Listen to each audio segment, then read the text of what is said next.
नमस्कार, मैं वीरेंद्र गहवई और आप देख रहे हैं का हाल है में आज हम बात करेंगे रतनपुर के धार्मिक नगरी की मां महामाया की नगरी में कई ऐसे काम हो रहे हैं जिससे लोगों को तकलीफ़ है। यहाँ जो जीर्णोद्धार का काम होना था वो अब तक नहीं हुआ। कई ऐसे मंदिर हैं जो जीर्ण शीर्ण अवस्था में हो गए हैं। हालांकि ये कहा जा रहा है कि कॉरिडोर के रूप में विकसित किया जाएगा और जब ये पूरा विकसित हो जाएगा तब देखने लायक रहेगा ये मंदिर। आप बता रहे थे कि कॉरिडोर एक विकसित हो रहा है जिसमें करोड़ों खर्च होंगे और फिर नए कलेवर में पूरा दिखाई देगा ये पूरा परिसर। क्या है पूरा प्लान और किस तरह से डेवलपमेंट होने वाला है? नहीं, इनका प्लान यह है कि कॉरिडोर के रूप में हम मंदिर को पूरा विकसित करेंगे और जितना भी अभी जो बना हुआ है ये सब हट जाएगा और यहाँ हमने एक भव्य ज्योति कक्ष बनाएंगे जिसमें कम से कम 1 लाख ज्योति की संख्या जले। उसमें 4 करीब रहेगा, लिफ्ट रहेगा कि आने जाने के दर्शनार्थी जो दर्शन करने जाए लिफ्ट के द्वारा ही दर्शन करने जाए। पार्किंग की व्यवस्था है, एक भव्य सभा भवन है, भागवत मंच है। ये नया निर्माण कर कॉरिडोर के माध्यम से ये लोग करने के लिए तैयार हैं। आज ही एक बैठक हुई थी जिसमें उन्होंने नक्शा और हमारे जो इंजीनियर आर्किटेक्ट है शुक्ला जी उनके द्वारा नक्शा जो है सब बैठ के चर्चा किया गया कि भी कहाँ कहाँ क्या क्या करना है, जिसमें हमारा जो पार्किंग की व्यवस्था है वो बना रहे। क्योंकि नवरात्रि पर्व में काफ़ी गाड़ियाँ आती है, कम से कम 700 1000 भर गाड़ियाँ रहती हैं, उनके लिए एक पार्किंग का जगह होना चाहिए। ये जो मुख्य अभी प्रवेश मार्ग है यहाँ एक भव्य द्वार बनाएगा। शिव गेट है, शिव गेट से यहाँ तक के मंदिर तक की जो है वो पूरा निर्माण कार्य में उन्होंने कॉरिडोर के इसमें लेंगे। इस प्रकार से उनका योजना है। अच्छा, जो बाहर से दर्शनार्थी आते हैं उनके रुकने की व्यवस्था और या उनके खाने पीने की व्यवस्था उनके लिए एक पर्यटन स्थल के रूप में पूर्णतः डेवलप हो जाएगा उसके बाद? अभी तो जैसे ट्रस्ट द्वारा व्यवस्था तो है कि जो भी दर्शनार्थी आते हैं उनके लिए भोजन की व्यवस्था है, रुकने की भी व्यवस्था है और कॉरिडोर बनने के बाद और भी विशेष व्यवस्था हो सकती है।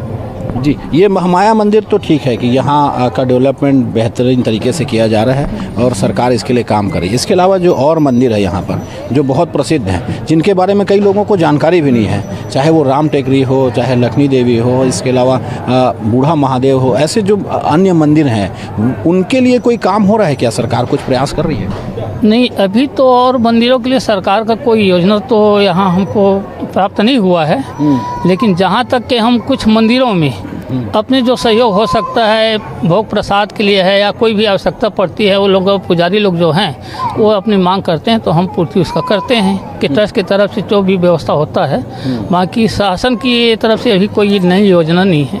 जी बिल्कुल, यही सवाल आपसे कि यदि रतनपुर को एक पूरा कॉरिडोर डेवलप किया जा रहा है पर्यटन स्थल के रूप में, धार्मिक नगरी के रूप में, तो जो अन्य यहाँ के मंदिर हैं, पांडव महल हो, लक्ष्मी देवी का मंदिर हो या बूढ़ा महादेव हो, राम टेकरी हो, इन सब मंदिरों पर ध्यान क्यों नहीं दिया जाता है और क्या उनका डेवलपमेंट कहीं शासन के प्लान में नहीं है और क्यों नहीं है? ऐसा नहीं है। मैं पहले भी इस बात की मांग किया था कि हमको ये देखने को मिला है कि जब भी नवरात्रि का पर्व आता है तो प्रशासन सिर्फ महामाया मंदिर तक का सिमट के रह जाती है, जबकि होना ये चाहिए कि रतनपुर में और भी बहुत सारे प्रसिद्ध मंदिर है जिसमें गिरजावन सिद्ध शक्तिपीठ है, राम टेकरी की मंदिर है, भैरव बाबा की मंदिर है, बूढ़ा महादेव है और 14 एकड़ में फैला हुआ एक गज किला है जो यहाँ के बहुत बड़ा विरासत है।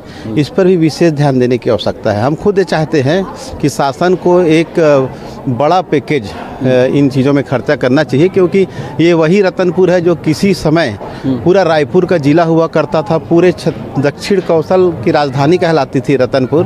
तो आज रतनपुर बहुत पिछड़ा हुआ है, शासन को इस पर ज़रूर ध्यान देना चाहिए। क्यों पिछड़ा हुआ है? जब धार्मिक नगरी है और पर्यटन स्थल है, यहाँ पर बाहर से लोग भी आते हैं, सैलानी भी पहुँचते हैं और लगातार लोगों की भीड़ बनी होती है। जब इतनी आवक है और लोगों की आवाजाही है तो इसको अच्छे से डेवलपमेंट क्यों नहीं किया जा रहा है? कहाँ पर चूक हो जा रही है? पिछड़ापन के कारण मैं एक ही चीज़ मानता हूँ कि जब तक यहाँ से स्थानीय नेतृत्व जो उभर कर नहीं आएगा, जो रतनपुर के बारे में जो सोचते हैं, जो रतनपुर का जिनको नॉलेज है, यहाँ का पिछड़ेपन का एक मात्र कारण ये है कि जैसे मैं बाहर बहुत जगह घूमा हूँ तो वहाँ के जो जनप्रतिनिधि हैं वो वहाँ के लिए लड़ते हैं। यहाँ पर मेरे को लगता है कि इस चीज़ की कमी है। हमारे यहाँ जो भी जनप्रतिनिधि बन के जाते हैं, अभी तक के जितने भी जनप्रतिनिधि बने हैं, रतनपुर के लिए कुछ विशेष लड़ाई उन्होंने नहीं लड़ा ताकि रतनपुर का लाभ मिल सके, ऐसा मेरा मानना है। जी, एक तो अपराध भी यहाँ पर लगातार होता है और सूखा नशा जिसके लिए ये बाहर से चूँकि यहाँ लोग आवाजाही करते हैं, सूखा नशा जो कि एमपी से या यूपी से यहीं से गुजरता है, ऐसी स्थिति में जो अपराध लगातार बढ़ रहा है, अवैध कारोबार बढ़ रहा है, चाहे कोयले का हो, चाहे नशे का कारोबार हो, चाहे यहाँ पर अन्य गतिविधियाँ हो, जो आपराधिक गतिविधियाँ हैं वो ज़्यादा होती हैं, इसको रोकने के लिए कोई पहल दिखाई देती है? और क्या इसको लेकर के कोई समग्र प्लान नहीं बनाना चाहिए यहाँ के स्थानीय जनप्रतिनिधियों को? बनाना चाहिए। और नशा जो है ये धीरे धीरे कैंसर के रूप में रतनपुर को खा रहा है। आप अब किनारे किनारे वार्डों में आप चले जाइए, छोटे छोटे बच्चे आपको वो सूंघने वाला नशा पत्ती, अभी बीच में कुछ लोग यहाँ से उसका नाइट्रा वगैरह का कुछ मामला यहाँ पर दर्ज हुआ था। तो शासन प्रशासन उस और अच्छे से ध्यान अगर दें तो आने वाले नस्ल में हमारे अच्छे बच्चे लोग जो हैं वो नशा से मुक्त कर सकते हैं, जिसके लिए शासन प्रशासन का रवैया कोई बहुत मजबूत नहीं दिखता है। ग्राउंड लेवल में अगर जैसे पुलिस विभाग है रेगुलर जाके वहाँ पर एक मुहिम चलाएं या जन नशा अभियान का जो चलता है वो चलाएं, लोगों को जागरूक करें, तो ऐसा कुछ भी यहाँ प्रतीत नहीं होता है। शाम को आप देखेंगे यहाँ से शराब भट्टी से निकलने के बाद पुलिस वालों चेकिंग के नाम पे बस खाना पूर्ति करते हैं, उस पर अमल नहीं करते। ये सब कहानी है जिसके वजह से यहाँ पर नशा का कारोबार और बढ़ते जा रहा है।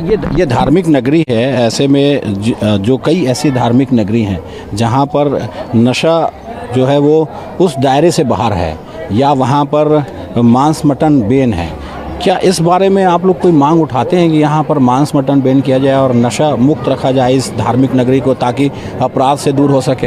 हम लोग जब भूपेश बघेल जी के सरकार के पहले बीजेपी के यहाँ सरकार था तो हम लोग बहुत बड़ा आंदोलन इसके लिए खड़े किए थे। यहीं गिरजाबंद मंदिर के पास शराब भट्टी हुआ करता था, जिसको शासन प्रशासन ये बोल के उस पर चुप्पी साध लेता था कि ये नवा गाँव में ज़मीन है, रहने का रतनपुर के करीब ज़मीन है। लेकिन शासन प्रशासन उस पर हम लोग बहुत सारे आंदोलन किए, लेकिन शराब भट्टी को अब रतनपुर में नहीं है करके ग्राम पंचायत में है करके शो कर दिया और वहाँ पर खोल दिए।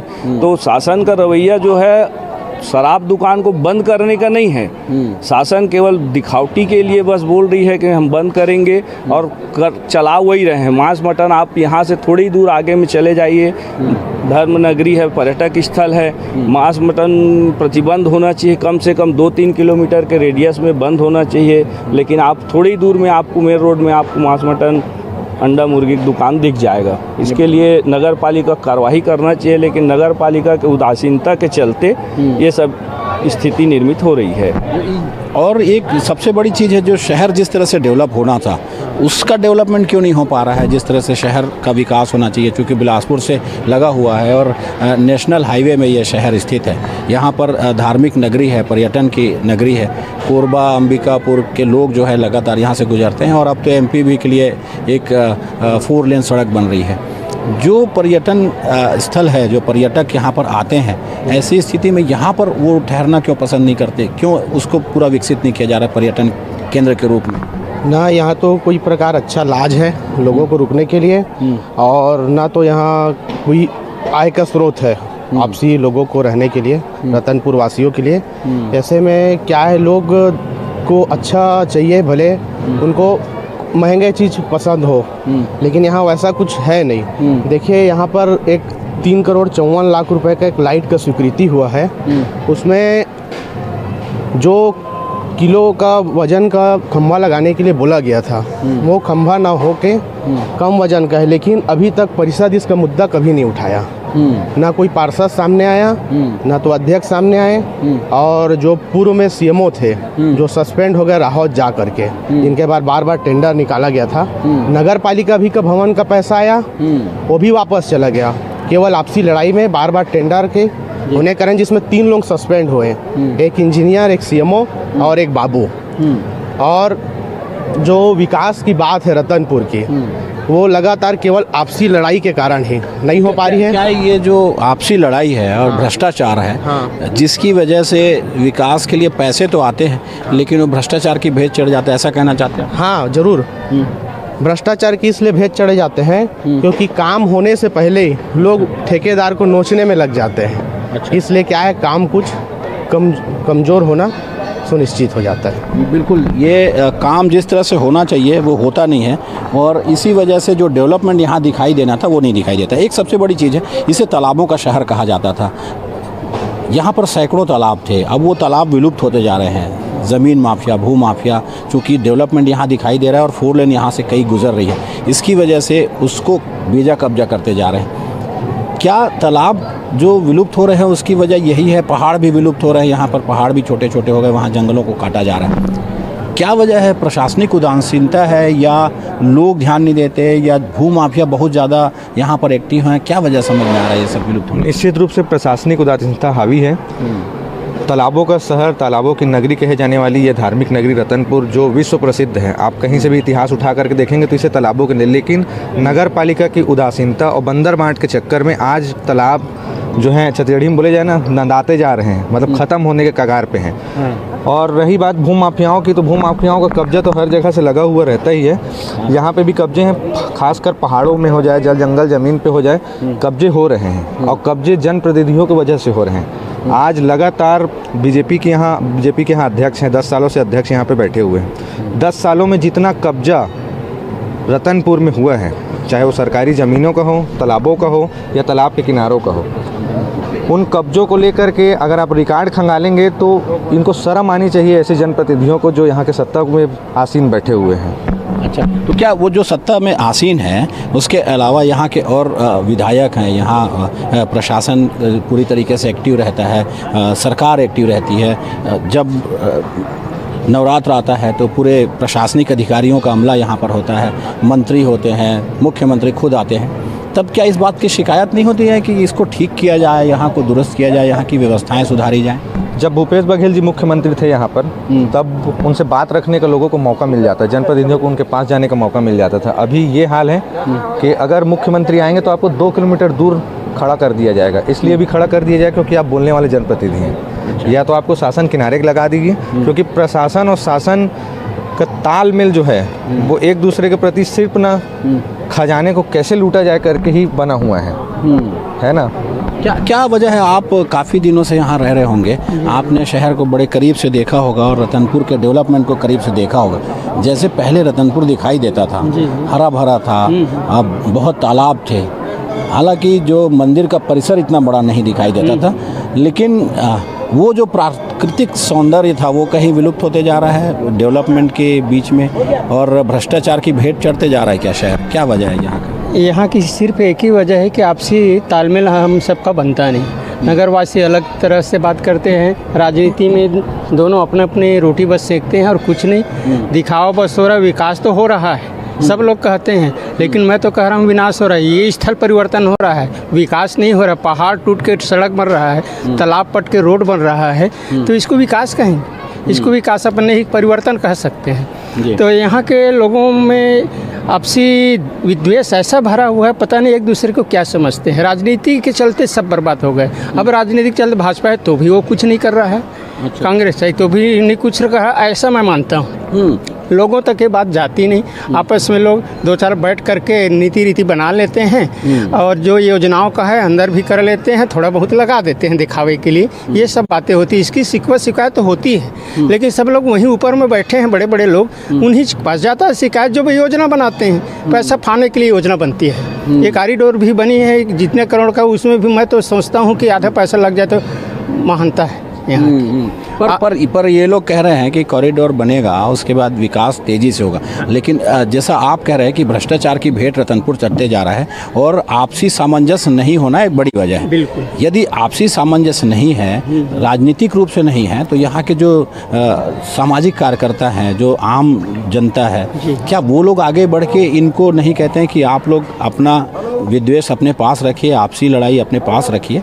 लेकिन शहर का डेवलपमेंट, यहाँ का पर्यटन स्थल, इस धार्मिक नगरी को बने रहने दीजिए। बिल्कुल सही बात आप कह रहे हैं कि वही बात है कि देखिए अपन अयोध्या में चलते हैं, इतना बड़ा अयोध्या में राम मंदिर बना और चूहने लगा, ये स्थिति यहाँ भी होगा। मैं ये सोच रहा हूँ कि इतने किलोमीटर तक के जाएगी, यहाँ के लोगों का विस्थापन कहाँ होगा, कैसे होगा।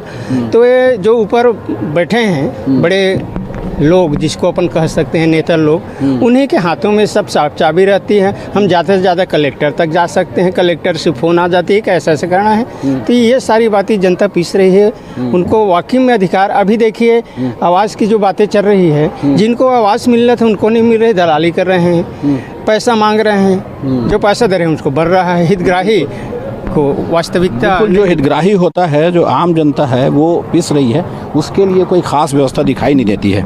रतनपुर में जो आम लोग रहते हैं, जो सालों से रह रहे हैं, क्या उनको डेवलपमेंट दिखाई देता है? और यदि नहीं दिखाई देता है तो क्या प्रयास यहाँ के आम लोगों को नहीं करना चाहिए कि यहाँ की व्यवस्था सुधर सके, यहाँ के लोग शांतिपूर्ण जीवन जी सके? इसके लिए कोई प्रयास दिखाई देता है? नहीं, आम लोगों को करना चाहिए प्रयास, तो आम लोगों को प्रयास करना चाहिए। सबसे बड़ी बात यह है कि रतनपुर जो है चारों युग की नगरी है, चारों युगों की नगरी। कई सालों तक कलचुरी शासन, मराठा शासन काल यहाँ रहा है, लेकिन बहुत बड़ी विडंबना है कि एक तहसील के दर्जा के लिए रतनपुर कितने सालों तक, आज़ादी के बाद कितने सालों तक एक तहसील का दर्जा नहीं मिल पाया। भूपेश बघेल जी की सरकार आई, हम लोगों ने मांग रखा, तो यहाँ इसको तहसील का, पूर्ण तहसील का एक दर्जा मिला। नहीं तो हम लोग यहाँ से 20 किलोमीटर दूर कोटा जाते थे, सिर्फ एक तहसील का एक जाति प्रमाण पत्र का काम होता था, एक आय प्रमाण पत्र का काम होता था, छोटी छोटी काम के लिए हम लोग को कोटा जाना पड़ता था। वो काम जो किया विपेश बघेल की सरकार ने किया। उसके बाद यहाँ से 5 किलोमीटर दूर खूटाघाट एक डैम है। धमदारी को इतने अच्छे विकास किया गया है, गंगरेल को किया गया है। आज खूटाघाट की दुर्दशा है। वहाँ पर पर्यटन मंडल के द्वारा एक मोटल प्रस्तावित किया गया था। आम लोगों के द्वारा उस मोटल को, उसकी जगह के लिए विवाद खड़े कर दिए। ये आम जनता की ने किया, विवाद खड़े किया, वो मोटल जो है वहाँ से हट गया। फिर अभी नई जगह मोटल प्रस्तावित हो रहा है। तो ऊपर से कांग्रेस की सरकार ने काम तो किया, इसके विकास के लिए सोचा, लेकिन आम जनता को पहले ज़रूरत है कि चिन्हांकित करे जगह को और कैसे विकास करना है उसको लगाएं। और भी बाकी मंदिर हैं, आप जाके देखिए। रायपुर है, रतनपुर से पहले यहाँ, रायपुर से पहले रतनपुर राजधानी थी, लेकिन रायपुर का जो विकास जिस हिसाब से हुआ है, रतनपुर के हिसाब से कोई विकास नहीं हुआ है। जब राजधानी बनाने की बात आई थी, छत्तीसगढ़ प्रदेश अलग होने के बाद, तो एक संघर्ष समिति बनी थी जिसने रतनपुर को राजधानी बनाने का बात रखा था।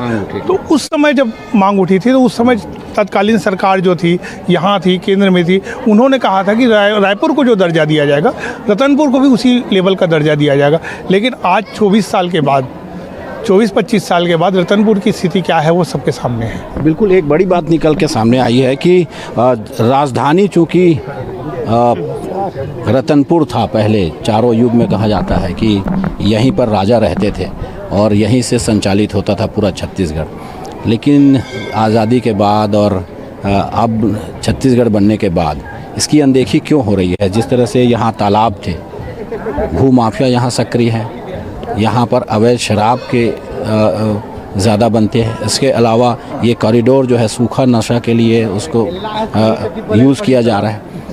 क्यों ऐसी स्थिति है कि यहाँ इन सब चीज़ों पर ध्यान नहीं दिया जा रहा है? प्रशासन इस पर ध्यान नहीं दे रहा है। प्रशासन अपने स्तर पे ध्यान देती है, लेकिन प्रशासन को जिस स्तर पे ध्यान देना चाहिए वो ध्यान नहीं दे पाती है। नशा का, मेरे से पहले वक्ताओं ने आपको नशा के बारे में बहुत अच्छी अच्छी बातें बताई हैं भैया। नशा का न सिर्फ रतनपुर में, रतनपुर सहित पूरे जिले और प्रदेशों में नशा का कारोबार बहुत फैला हुआ है। रतनपुर के विकास को हम बार बार कहते हैं कि रतनपुर का जो विकास होना चाहिए उसके लिए सिर्फ और सिर्फ स्थानीय के साथ साथ बड़े नेता जिम्मेदार हैं। अगर थोड़ा सा भी ध्यान बड़े नेता अगर अपने यहाँ रतनपुर के डेवलपमेंट के लिए अगर ध्यान दे देते तो आज रतनपुर कहीं का कहीं पहुँच जाता। इसके हम लोग अभी भी मांग करते हैं कि हमारे रतनपुर को, देखिए पूरे छत्तीसगढ़ में रतनपुर ही एक ऐसा शहर है जहाँ पर सबसे अधिक तालाब है, सबसे अधिक पहाड़ियाँ हैं। रकबा भी के दृष्टिकोण से आप देखेंगे तो बिलासपुर शहर का जितना रकबा है उतना अकेले रकबा हमारे रतनपुर नगर का है।